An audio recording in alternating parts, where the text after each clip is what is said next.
Thank you very much, Chairman Risch, and welcome to our witnesses. Thank you both for joining us today. Let me also recognize, I understand we have some representatives from the White Helmets who are in the audience today. Let me thank you for your service to the people of Syria. I'd like to begin by asking for consent to enter 3 statements into the record, Mr. Chairman. The first is from General Mazloum, who is the commanding general of the Syrian Democratic Forces. The second is from the Syrian American diaspora, and the third is from NGOs who have been working on Syria assistance. Without objection. Thank you. Senator Risch and I, as he indicated, have spent a number of years working toward a better Syria. We are both relieved that after 50 years, the Assad regime has finally fallen. This was a regime that tortured and killed hundreds of thousands of Syrians. They forced millions to flee their homes. They gave an opening for terror groups like ISIS. They extended Vladimir Putin's reach and power into the Middle East. Assad's fall was a defeat for Putin. We want to make sure that it continues to be a defeat for Putin. He not only lost a deep-water port that allowed him to threaten NATO's southern flank, but he lost a reliable defense partner who gave Russia a decade to practice the military tactics in Syria that they're using today in Ukraine. So Assad's fall, as Chairman Risch has pointed out, creates an opportunity.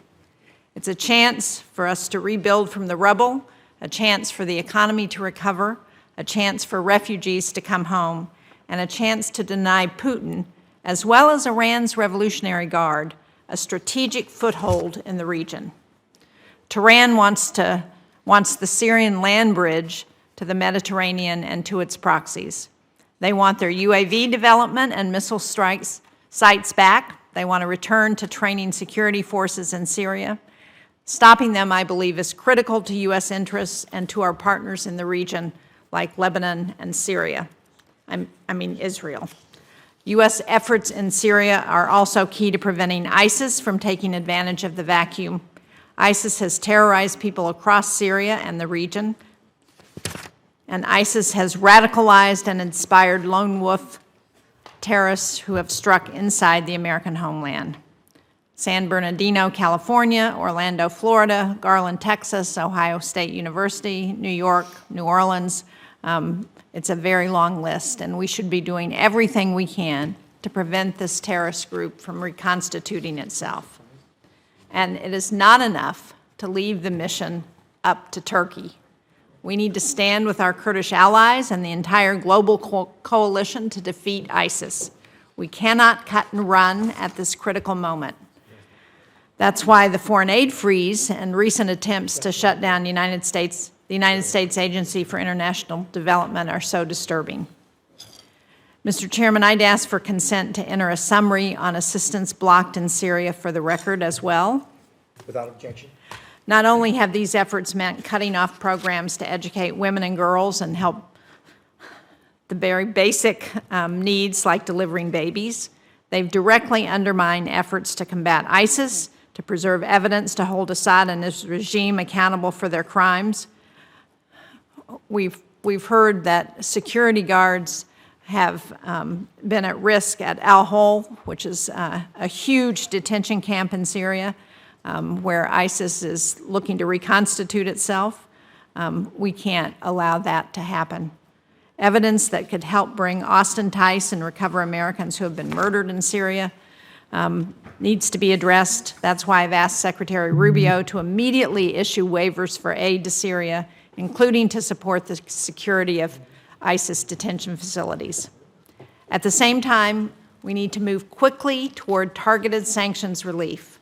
And we're not talking about throwing open the doors to the U.S. banking system.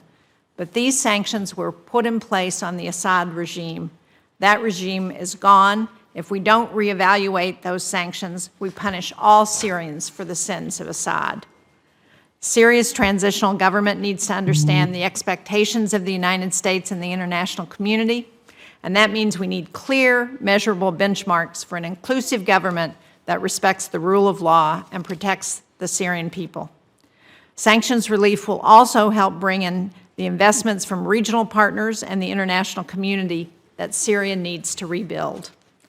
This is a once-in-a-generation opportunity, but it will not last forever.